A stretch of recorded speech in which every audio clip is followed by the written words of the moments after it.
असां हिते कोलाची में मौजूद आहियूं ऐं साम्हूं अब्दुल सत्तार जे मथां ही वण आहे जेको बुकियुनि जी बीमारी, ब्लड प्रेशर ऐं शुगर जे मर्ज़ जे लाइ जेको आहे ही तमामु बहितरीनु आहे। अचो तफ़सील अब्दुल सत्तार खां पुछूं। हा अब्दुल सत्तार साईं, हे सुहान जहिड़ो अलाह जी नेमत आहे वण जेको बुकियुनि जे सफ़ा करण लाइ मदद ॾिए थो ऐं असांजे गोॾनि जो सूरु, वाई सूरु, शुगर, ब्लड प्रेशर लाइ हिकदमि इन जहिड़ो को इलाज कोन्हे को। छो जो असां अॻ में त ख़बर न हुई, पर हाणे मूं पाण तजुर्बो कयो आहे। मुंहिंजी शुगर हुई 450 500, हाणे मुंहिंजी शुगर तक़रीबन 120 ते बीठी आहे। सो 3 ॾींहंनि जे अंदरि सिर्फ़ु मुंहिंजी बुकियूं ख़राब हुयूं। मुंहिंजी बुकियुनि ते असरु न हुयो। ॿियो मुंहिंजो अज़ीज़ आहे हिकिड़ो, उन जूं हुयूं, उन पीतो, उन मूंखे ॿुधायो, पोइ मां पाण पीतो आहे। छो जो 3 ॾींहंनि जे अंदरि मूंखे रिज़ल्ट मिली आहे। मुंहिंजी शुगर कॾहिं बि घटि न थी आहे दवाउनि ते, इन्हनि ते, पोइ बि 350 बीहंदी आहे। पर हे 3 ॾींहं खां मूं चांहि ठाहे पीती आहे, माना पननि मां।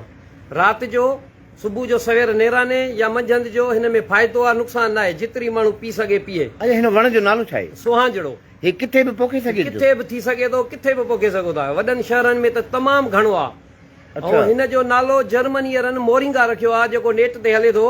हिन जा पन पटे, उहे घोटे मसालो ठाहे माण्हुनि खे ॾींदा। 1500 रुपया डॿी आहे, जेको चमचो भरे सुबुह जो माण्हू चांहि ठाहे, ख़ाली पाणी में, न उन में खीर विझो, न का ॻाल्हि न मुआड़। जेकॾहिं को ज़ाइके ख़ातिर पती विझेसि त ठीकु आहे, न त बग़ैर पती जे। हे सम्झो गारंटी आहे, सम्झो गारंटी आहे। साॻी लज़त आहे हिन जी। असां त शुगर जे करे खंडु नथा विझूं, का शइ नथा विझूं, पर हिन खां वधीक कुदरती अनमोल तोहफ़ो न आहे। पैसा न भरियो, माण्हुनि जे चवण ते न वञो। महिरबानी करे जंहिंखे बि तकलीफ़ आहे, पी ॾिसो, आज़माए ॾिसो, मुफ़्त जो आहे इलाज। पाकिस्तान में त लखे पेशेंट आहिनि शुगर जा ऐं इन जा बुकियुनि जा, उन्हनि जे लाइ कहिड़ी सलाह अथव? साईं, मां उन्हनि खे इहा ई सलाह ॾींदुमि त हे जेको कुदरती तोहफ़ो आहे असांखे, ऐं हे हर घर में थी सघे थो, हर शहर में आहिनि। जेकॾहिं हिननि जूं फरियूं थींदियूं आहिनि, तव्हां उहो ॿिज खणी पंहिंजे घरनि में आणो, पर शुगर मां, इन्हनि गोॾनि जे सूर खां, वाई सूर खां जान छॾायो। तमामु मुफ़ीद अथव। तव्हांखे फ़ाइदो पियो आहे? मूंखे 3 ॾींहं आहे, मूंखे एतिरो फ़ाइदो पियो आहे जो एतबार कयो। मुंहिंजी शुगर सम्झां थो सफ़ल आहे। मुंहिंजी जॾहिं खां थी आहे 12 साल, मुंहिंजी शुगर न लथी आहे।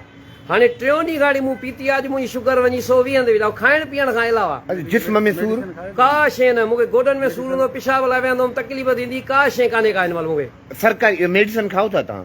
उहो मां खाईंदो हुउसि, प्राइवेट खाधा आहिनि, पर मूंखे फ़ाइदो न पियो आहे। जेको हिन मां 3 ॾींहं हाणे मां टिकियूं कोन खाधियूं आहिनि, का बि मेडिसिन न खाधी आहे। शुगर जी टिकी न खाधी? कुझु बि न खाधो आहे। अच्छा, ही केतिरो इस्तेमालु करणो आहे रोज़? तव्हां 3 दफ़ा पीओ, हिन में लिमिटेड न आहे। तव्हां जेतिरो थी सघे पीओ, फ़ाइदो ई फ़ाइदो आहे, नुक़सान न आहे हिन में। अच्छा, नुक़सान न आहे। तव्हांजो ख़तमु थी वञे शुगर, तव्हांजी हर शइ, गोॾनि जो सूर न पीओ, तव्हांजी मर्ज़ी आहे।